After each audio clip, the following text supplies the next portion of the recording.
পয়লা জানুয়ারি ঘুরতে গেছিলাম ফুজিসাওয়া এনোশিমাতে। কাওয়াগুচি থেকে ট্রেন ধরে ওখানে যেতে 2.5 ঘন্টা মতো লাগে।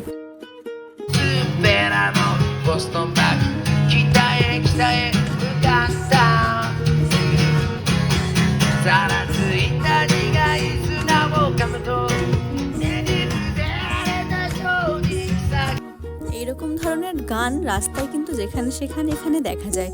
এরা যখন গান করে তার সামনে একটা বক্স রেখে দেয়, সেই বক্সে টাকা রাখার জন্য। তারপর চলে গেলাম বোর্ডের কাছে, কারণ এনোশিমা আইল্যান্ডে যেতে গেলে বোর্ড পার হয়ে ওই পাশে যেতে হবে, তবে সেই আইল্যান্ডটাতে যাওয়া যাবে।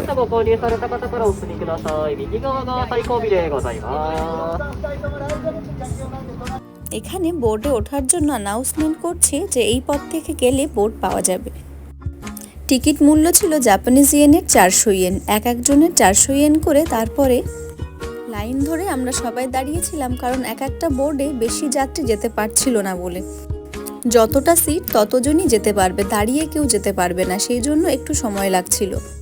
আমাদের আগের বোর্ডটা ছেড়ে দেওয়ার পর আমাদেরকে হাত দিয়ে ডাকলো যে এই সামনে এসে দাঁড়ানোর জন্য, এর পরের বোর্ডে আমরা উঠব। এখানে দাঁড়িয়ে লেকের যে ভিউটা কি দুর্দান্ত লাগছে দেখতে। তারপর ধীরে ধীরে সবাই লাইন দিয়ে চলে গেলাম বোটটার কাছে। বোট, নৌকা এগুলোতে চড়তে বেশ ভাল লাগে, কিন্তু আমি জলকে খুব ভয় পাই বরাবরই। ছোট থেকে খুব একটা বোট, নৌকা এগুলোতে চড়া হয়নি বলে তাই সেভাবে ভয় কাটেনি, কিন্তু নৌকাতে বা বোটে বসে কিন্তু বেশ ভালো লাগে দেখতে।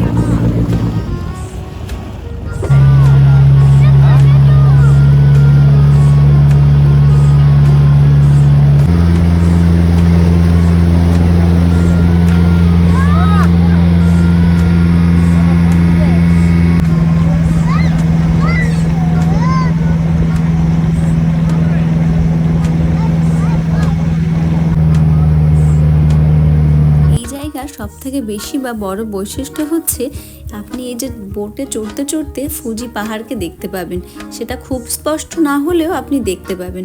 তারপর যে আইল্যান্ডটাতে আমরা যাচ্ছিলাম, সেই আইল্যান্ডটাতেও দূর থেকে বেশ স্পষ্টই বোঝা যাচ্ছিল।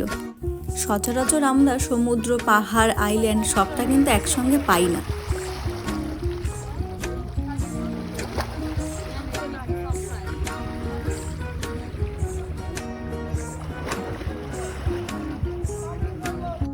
বোট থেকে নামার পর দেখলাম কিছু জাপানিজ সমুদ্রের পাড় ধরে কিছু বোঝার চেষ্টা করছে বা কিছু খুঁজছে, দেখছে। কিছুক্ষণ দাঁড়িয়ে আমি দেখলাম, দেখার পর আমি ভাবলাম কি এত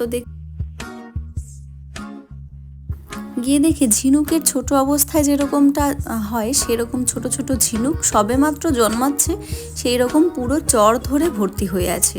কিছু কিছু ঝিনুকগুলো আবার বড় হয়েছে, সেগুলো বোঝা যাচ্ছে যেগুলো সবেমাত্র জন্মাচ্ছে।